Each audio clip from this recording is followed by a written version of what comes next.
I knew I could count on wine to wake everybody up and just think 5 more minutes, and then we get to have some of that good stuff. So we're getting there. We're almost there. I chose the topic of culture because I have occasionally been rather bewildered by what culture really is, and it turns out, if you think about it for a few minutes, it's really, really important, especially in business. And I'm going to give you some examples of how it can go wrong and how it can go right. First of all, I would just like to say, since you're all here at Haas, you clearly know you have a perfect example of a well-defined culture right in front of you. Those 4 guiding principles are extremely well done. Prospective students know what they're getting into when they come to Haas. You know how to tell people about what's important to you, about what drew you to Haas. This is really a good thing. Not everybody's as good at defining culture. About 3 years ago, I was invited to join the board of Bank of Marin. And being the newbie, I was listening to them and trying to learn how the business works. And I kept hearing them talk about their culture. They were very proud of their culture. So I naturally said, well, tell me about it. What is your culture? And I didn't get a satisfactory answer. It really puzzled me. They would talk about some stuff, and I'd go look around in the banking world. And what they were saying is exactly what every other community business bank was saying about its culture, of which they were very proud, which is outstanding service, right? Customer relationships, and giving back to the community. So I'm still sitting here wondering, what is it about Bank of Marin's culture that's so special to Bank of Marin that they cherish it so much? Finally, I got a clue. After I listened to them for a couple of years, I realized they were constantly talking about their excellent credit quality. So then, it took me a little bit longer, but I got to the point where what they really were proud of being was safe and prudent. Now, if you're not a safe and prudent sort of a person, you don't want to work there, right?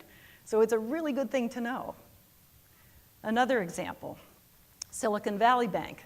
I was on that board before for 10 years. Now, that culture was not specifically defined at all, but it was very clear what it was about because it was the culture of Silicon Valley, even though it was a bank.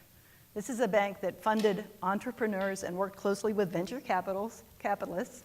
They were used to innovation, welcomed it, embraced it, really loved the idea of risk, but managed risk, being a bank.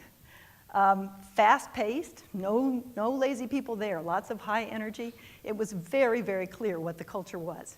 So that's another good example of how you know what you're getting into because it's pretty well defined. Now I'm going to tell a bad story about myself. When I was the CEO of St. Supery, I knew exactly what the culture was that I wanted to lead. And it wasn't French. I mean, St. Supery was French-owned, but it wasn't going to be a French culture, believe me. No one would have worked for us. No Americans.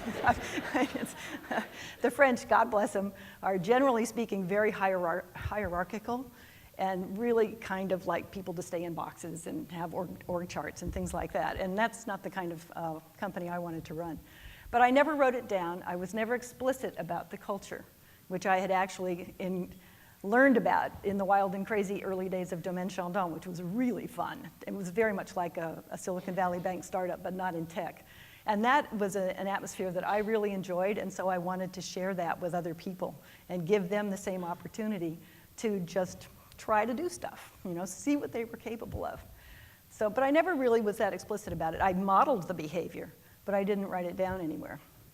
So here's the bad example of why it's not a good idea to be less than pretty explicit about your company culture. I was out hiring for a VP of marketing, and I seduced myself into thinking a person I was interviewing would be perfect for this job because she had a really great education and some good experience. I completely neglected to pay attention to several red flags in this interview. And if I had been thinking more in terms explicitly about the company culture, I probably wouldn't have hired her. But I missed them. I just made the big mistake. She was from New York. Now, there's nothing wrong with being from New York, but if you're a type A New Yorker, right, dropping yourself into Napa Valley is probably not the best idea. We're pretty laid back in Napa. I mean, I got dressed up for you today, but believe me, we don't normally look like this, and we certainly don't wear shoes with heels. Okay, or power suits or whatever. The second thing was she had a Harvard MBA, which sounds pretty good on the surface of it, until you realize that Harvard was cranking out people who were all trooping off to Wall Street to make fortunes as investment bankers, very self-focused, all about money, damn the torpedoes and everybody else. And I thought, And then, this is really bad, she tells me that her previous employer had actually paid her tuition at Harvard and given her 2 years to do the degree, with the understanding that she would then come back and spend some number of years to sort of pay back that very large favor. Well, she was interviewing with me right after she had finished this degree. And I said, I had the brains to ask her, well, what are you going to do about this obligation you've got? And she said, oh, I can take care of that. And I thought, now I'm thinking, how stupid could I have been? If she was going to screw her previous employer like that, what was she going to do to us, right? So another red flag. Oh, my God. That wasn't so good. There was another one, but I've just forgotten what it was. There was plenty that I should have been paying attention to. Anyway, I hired her, and she actually did some really good work and in marketing. I was very pleased with her work product. But then we started losing good people who worked for her, reported to her.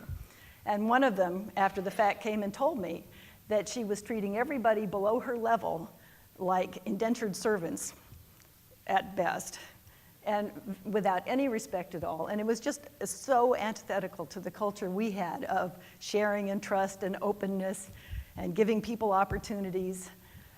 I mean, she actually fired one young woman and had her march out within a half an hour, like doing a perp walk, which is, you know, for a winery in Napa, these things just don't happen.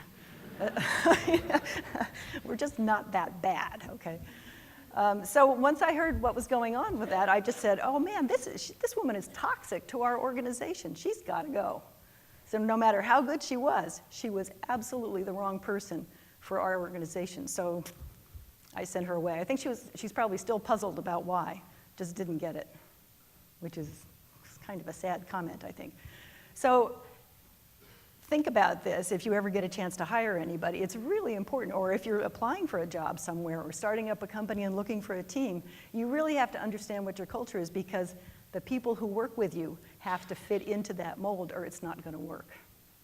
So I think we should all feel really lucky that we went to Haas, because even though they didn't have the 4 guiding principles laid out when I was at Haas, back in the dark ages, it wasn't Haas then even,